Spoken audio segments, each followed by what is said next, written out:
حضرت ابو ہریرہ رضی اللہ عنہ سے روایت ہے، انہوں نے کہا ہم رسول اللہ صلی اللہ علیہ وسلم کی معیت میں جنگ حنین میں شریک ہوئے تو آپ صلی اللہ علیہ وسلم نے ایک آدمی کے بارے میں جسے مسلمان کہا جاتا تھا فرمایا یہ جہنمیوں میں سے ہے۔ جب ہم لڑائی میں گئے تو اس آدمی نے بڑی زوردار جنگ لڑی جس کی وجہ سے اسے زخم لگ گئے۔ اس پر آپ صلی اللہ علیہ وسلم کی خدمت میں عرض کی گئی، اے اللہ کے رسول، وہ آدمی جس کے بارے میں آپ نے ابھی فرمایا تھا وہ جہنمیوں میں سے ہے، اس نے تو آج بڑی شدید جنگ لڑی ہے اور وہ مر چکا ہے۔ تو رسول اللہ صلی اللہ علیہ وسلم نے فرمایا آگ کی طرف جائے گا۔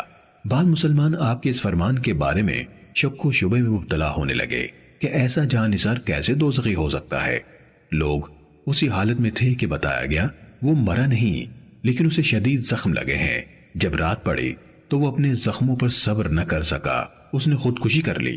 آپ کو اس کی اطلاع دی گئی تو آپ صلی اللہ علیہ وسلم نے فرمایا اللہ سب سے بڑا ہے، میں گواہی دیتا ہوں کہ میں اللہ کا بندہ اور اس کا رسول ہوں۔ پھر آپ صلی اللہ علیہ وسلم نے بلال رضی اللہ عنہ کو حکم دیا تو انہوں نے لوگوں میں اعلان کیا یقیناً اس جان کے سوا کوئی جنت میں داخل نہ ہوگا جو اسلام پر ہے، اور بلا شبہ اللہ برے لوگوں سے بھی اس دین کی تائید کراتا ہے۔ صحیح مسلم حدیث نمبر 305۔